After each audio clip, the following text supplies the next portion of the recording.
Para esta clase necesitaremos que tengas todos los algoritmos que hemos desarrollado para este tipo de robots, porque los utilizaremos en Simulink. Y antes de cualquier cosa, vamos a crear un archivo donde estableceremos todos los parámetros geométricos y físicos de nuestro sistema. Esto dentro de un archivo en MATLAB, donde en el primer bloque colocaremos las dimensiones de cada cuerpo rígido que conforma las cadenas cinemáticas en el robot. También es necesario definir las condiciones iniciales de la simulación, y ya que el sistema dinámico es de segundo orden, se requieren dos condiciones iniciales. El siguiente paso es opcional, ya que sugerimos verificar que la posición inicial no sea singular o cercana a la singularidad. Esto lo podemos hacer de dos formas. La primera es calculando la cinemática directa del robot para verificar que el efector final puede alcanzar un punto, cualquiera que éste sea, con las posiciones de las articulaciones propuestas. La segunda opción es calculando la matriz jacobiana del sistema, que además puede utilizarse para calcular la velocidad en el efector final. Si la posición de las articulaciones fuera un problema para el robot, la matriz jacobiana sería singular, y esto MATLAB lo indica en la terminal de comandos, por lo que si vemos este mensaje, deberemos cambiar la posición de las articulaciones para evitar problemas en la simulación. El siguiente bloque contiene a las masas de cada uno de los tres cuerpos rígidos principales que componen al robot, además de incluir al vector de aceleración gravitacional y la fuerza en el efector final, si es que estuviera desplazando alguna carga o realizando alguna operación que necesite de esta variable. También se incluyeron los tensores de inercia del tren de transmisión del motor que estamos utilizando y del eslabón acoplado a este. Los valores se obtuvieron del modelo en SolidWorks y se transformaron con la ecuación que definimos algunas clases atrás, así que todos estos valores pueden cambiar por los que tú tengas en tu robot. Por último, pero no menos importante, se incluye una matriz que representa al rozamiento viscoso en el robot, ya que tratamos de tener una simulación un poco más realista. Estamos incluyendo valores algo grandes para que el comportamiento del robot se amortigüe en los primeros instantes de la simulación, pero este rozamiento viscoso está relacionado con la lubricación del tren motriz, ya que afecta directamente a la velocidad de las articulaciones. Así que incluso se podría considerar al rozamiento del aire con los cuerpos rígidos, pero esto complicaría el análisis aún más. En este punto ya tenemos todo listo para comenzar a construir nuestro modelo en Simulink, así que por favor abre un archivo en blanco y vamos a comenzar con la primera etapa. Aquí necesitamos bloques de valores constantes, donde en cada uno llamaremos a los parámetros geométricos y físicos del robot que se generaron en MATLAB, y para no hacer tantas conexiones entre elementos, utilizaremos bloques GoTo para comunicar los diferentes puertos de manera inalámbrica. Luego de esto se crea la segunda etapa del modelo, que incluye el cálculo de la cinemática directa, de la matriz jacobiana geométrica y de su derivada en función del tiempo. Cada uno de estos bloques se conecta a través de los bloques GoTo con cada uno de los parámetros que necesita para funcionar. Dentro de los bloques que son nombrados MATLAB Function, en la librería de Simulink se ejecutan las funciones que definimos en clases anteriores. Por ejemplo, el bloque de la cinemática directa tiene una función que requiere de ciertos parámetros de entrada, y dentro de ella se ejecuta la función que calcula la cinemática directa del robot, y luego de ejecutarla los valores son agrupados en un solo vector y enviados de regreso a Simulink como una sola variable. Claro que cada función requiere de diferentes parámetros y procesa diferentes tipos de datos, así que no todas las variables deben regresar a Simulink como un vector, ya que algunas son matrices y otras son valores unidimensionales, pero esto ya dependerá de la forma en la que estructures tu código. Con esta etapa definida, las variables calculadas se conectan a bloques GoTo para ser utilizadas por la siguiente etapa, la cual calcula los parámetros del modelo dinámico. Y si leíste el documento que te hemos mencionado desde clases anteriores, recordarás que las masas se almacenan en un arreglo y los tensores de inercia en una variable tipo celda. Esto porque los algoritmos para calcular la matriz de inercia, de efectos centrífugos y de Coriolis y de efectos gravitacionales se programaron para procesar los datos de esta manera. Entonces, dentro del bloque que calcula la matriz de inercia, vamos a crear la variable que almacena a los tensores para que nuestro código la pueda procesar, aunque también pudiste haber creado esta misma función, pero que en los parámetros de entrada se solicitarán los tensores de inercia por separado. Pero eso ya depende de tu creatividad en la programación. En la siguiente etapa del modelo se calcula el torque de restricción, que lógicamente depende de los coeficientes lambda que son obtenidos utilizando esta función. Ahora ves lo simple que es crear un modelo si se establecen funciones que calculen los parámetros numéricamente. Es muchísimo más práctico que estar creando bloques a partir de ecuaciones simbólicas. De este bloque podemos mandar a Simulink tanto los coeficientes lambda como el torque, aunque solo es necesario este último, ya que los coeficientes lambda no se necesitan necesitan en alguna otra etapa del modelo. El siguiente paso es definir al bloque que contenga la ecuación dinámica del sistema, aunque lógicamente esta debe expresarse en función de la derivada de mayor orden. Esto no es porque sí, sino que la variable de salida del bloque será la aceleración de las articulaciones, la cual debe ser integrada 2 veces para calcular la velocidad y la posición en forma numérica. Esta integración requiere de las condiciones iniciales que definimos en nuestro archivo de MATLAB, así que colocaremos un nombre dentro de cada integrador. Ten mucho cuidado con esto, ya que por alguna razón a los doctores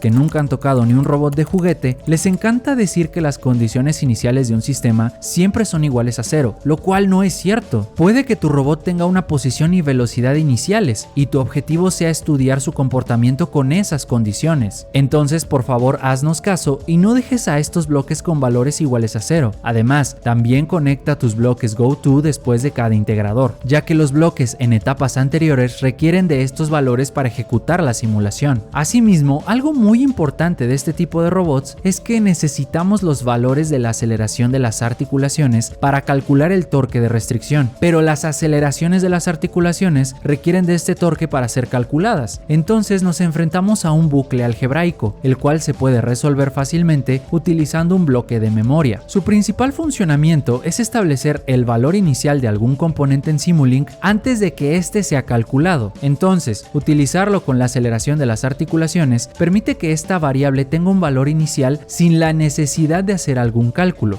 Por ejemplo, al ejecutar la simulación, tanto la velocidad como la posición de las articulaciones tienen un valor inicial que puede ser utilizado por el resto de bloques en el primer ciclo de cálculo. Pero la aceleración no tiene nada de esto, así que se agrega el bloque de memoria, se define la condición inicial de la variable y así puede ser utilizada por el resto de bloques en el primer ciclo de cálculo. Después de este, la variable ya tiene un valor y el bloque de memoria ya no envía ninguna condición inicial, sino el propio dato calculado. Ahora sí podemos simular nuestro sistema. Solo no olvides que primero se debe ejecutar el archivo que contiene los parámetros de nuestro robot y todas sus variables deben aparecer en el workspace para que Simulink las tome de ahí. Una vez hecho esto, vamos a Simulink y ejecutemos el modelo. De esta simulación queremos que notes algo muy importante, y es que las articulaciones comienzan en un punto inicial y debido a la masa de los cuerpos rígidos y a la aceleración gravitacional, estas caen y comienzan a oscilar hasta alcanzar una posición de equilibrio. Esto debido al rozamiento en el sistema, que se refleja también en la posición del efector final, ya que este cae y comienza a oscilar hasta que eventualmente llega a un punto de equilibrio. En esta simulación, el torque suministrado en las articulaciones es igual a 0, solamente se está incluyendo el torque de restricción, que debemos recordarte es una representación matemática de la interacción entre las 3 cadenas cinemáticas y cómo estas están conectadas entre sí. Pero ocurre algo muy curioso que los artículos científicos y las tesis mal hechas no te dicen. Los valores de lambda son muy grandes, pero aún así el torque calculado es demasiado pequeño, prácticamente está en el orden de las millonésimas. Así que decidimos hacer una prueba y quitamos el torque de restricción dejando al sistema solamente con los parámetros dinámicos, y al simularlo obtuvimos el mismo comportamiento. Esto significa que ese torque tal vez podría ser innecesario, al menos para las condiciones y parámetros a las que está sometido nuestro robot y esta simulación. También todos los autores que hemos leído omiten a los efectos centrífugos y de Coriolis, así que convertimos a esta variable en una matriz de ceros y consideramos que tampoco hay torque de restricción. Entonces, al simular el sistema solamente con la matriz de inercia, el rozamiento y los efectos gravitacionales, aún tenemos un comportamiento congruente con la configuración del robot. Quizá esto se deba a que el rozamiento tiene algo que ver con la simulación, así que vamos a quitarlo también. Pero ¿qué crees? Aún así el robot puede ser simulado. Entonces todo esto nos genera muchas dudas, porque lo planteado en los artículos científicos y las tesis deja de tener sentido. Primero, ¿por qué esta simulación funciona sin esos coeficientes lambda ni esa supuesta restricción que garantiza la no singularidad en el robot y que todos los artículos repiten? Y también, ¿por qué los artículos y las tesis omiten los efectos centrífugos y de Coriolis raviolis, si estos, aun cuando están dentro del modelo, hacen que este funcione correctamente. Eso es algo que no nos gusta sobre cómo se investigan y desarrollan los fundamentos teóricos en la robótica, porque todo se idealiza y todo es bonito y color de rosa en los libros y las simulaciones, pero pocos se atreven a establecer una base sólida con los fundamentos teóricos esenciales para estudiar estos sistemas de la forma más realista y simplificada posible. Pero eso sí, no le llames a un investigador de robótica por su nombre sin incluir el título doctor, porque se ofenden los malditos inútiles. Pero en fin, al menos ustedes y nosotros sabemos que todo lo enseñado puede estar mal o depende de diferentes cuestiones que debemos razonar antes de proponer alguna solución. Con este modelo ya funcionando, vamos a crear las funciones de control que nos permitan controlar, valga la redundancia, el comportamiento del sistema. Verás que esto es algo muy sencillo, pero eso lo haremos en la siguiente lección. Si tienes alguna duda, por favor siente la libertad de contactarnos para que podamos ayudarte personalmente. Nuestra ayuda no está condicionada y no vamos a tratarte como lo hacen tus profesores o tus superiores. Nuestro enojo es hacia con ellos, por las formas y métodos que tienen para hacer las cosas y establecer verdades que están incompletas, y también porque son una bola de engreídos. Y perdón por las malas palabras, pero que chinguen a su madre todos los profesores que son una basura como seres humanos y como profesionistas. Mientras tanto, continúa estudiando y nos vemos en la siguiente lección.